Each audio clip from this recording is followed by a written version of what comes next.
नमस्कार। राजनीतिक खबरों के सबसे दिलचस्प ठिकाने में मैं रूपेश मिश्रा आप सभी का स्वागत करता हूं। न हम सफर न किसी हम नशी से निकलेगा, हमारे पांव का कांटा हम ही से निकलेगा।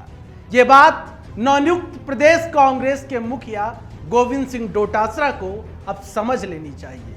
और वैसे भी जिस प्रकार से गोविंद सिंह डोटासरा का जो हाल ही में एक मामलात सामने आया है वो सचमुच बेहद चौंकाने वाला है। और वो इस ओर इशारा भी कर रहा है कि पायलट तो दुखी थे तो उन्होंने बगावत कर ली। लेकिन बड़ा सवाल ये है कि अब डोटासरा क्या करेंगे, क्या है पूरा मामलात और कैसे खड़े हो रहे हैं बड़े सवाल। उसे विस्तार से समझने के लिए देखिए हमारी खास रिपोर्ट। राजस्थान कांग्रेस को पता नहीं किसकी नजर लगी है कि ना तो दशा सही है और ना ही दिशा। जाने अनजाने में राजस्थान कांग्रेस में ऐसा कुछ हो ही जाता है जो सुर्खियां बन जाया करती हैं। दरअसल राजस्थान कांग्रेस में सत्ता और संगठन के बीच विस्फोट किस कदर हुआ था यह किसी से छिपा नहीं है, और क्यों हुआ था यह भी किसी से छिपा नहीं है। खैर ये बात अब पुरानी हो गई है, बात नए दौर की करते हैं। दरअसल जिस दर्द से दो चार होकर पायलट राजस्थान कांग्रेस के बागी हुए थे, अब उसी दर्द को नए नवेले प्रदेश कांग्रेस के मुखिया गोविंद सिंह डोटासरा झेल रहे हैं। गौरतलब है कि जब सचिन पायलट राजस्थान के सियासी बीहड़ के बागी बने थे तब उनका कहना यही था कि संगठन को सत्ता में कोई तवज्जो ही नहीं मिल रही। पायलट गाहे बगाहे इस दर्द को हमेशा से ही मौका मिलने पर बयां कर दिया करते थे। खैर पायलट बागी बने और डोटासरा को प्रदेश कांग्रेस की बागडोर थमा दी गई। नवनियुक्त पीसीसी के बॉस का रिमोट कंट्रोल कहां से चलता है यह बताने की जरूरत किसी को नहीं है।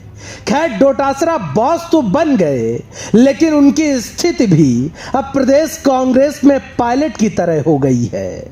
यानी जिस दर्द के मारे पायलट थे उसी दर्द के मारे अब डोटासरा भी हो गए हैं।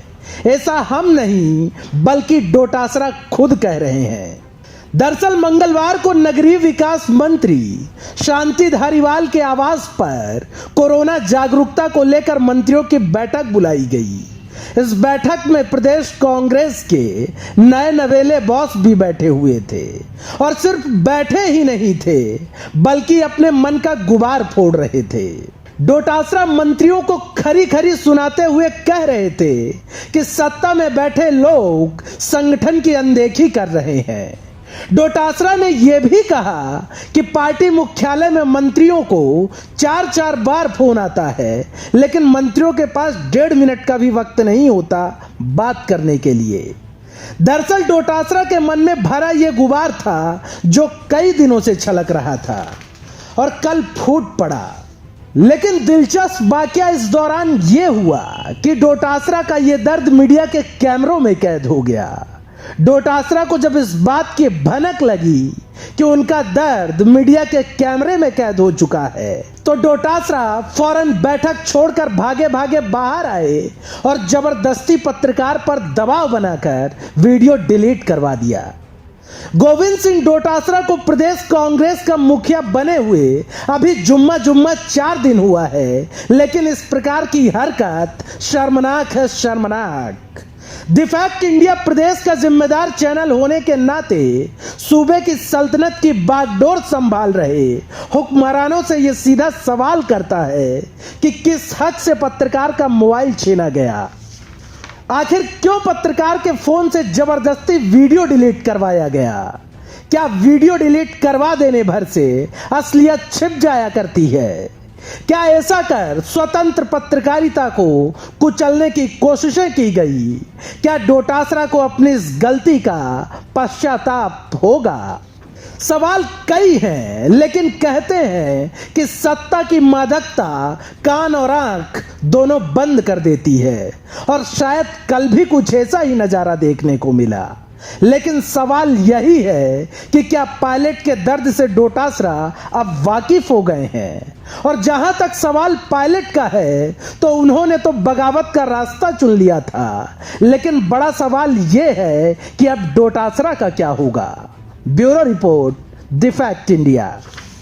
तो देखिए, आपने हमारी खास रिपोर्ट कि कल कोरोना को लेकर जब बैठक थी तब वहां पर चर्चा जो है संगठन को लेकर चल रही थी कि किस प्रकार से सत्ता संगठन को नजरअंदाज कर रही है। इससे अब गोविंद सिंह डोटासरा पीड़ित है। इन दिनों गोविंद सिंह डोटासरा के अंदर इस बात का दर्द है जो सरेआम छलक उठा।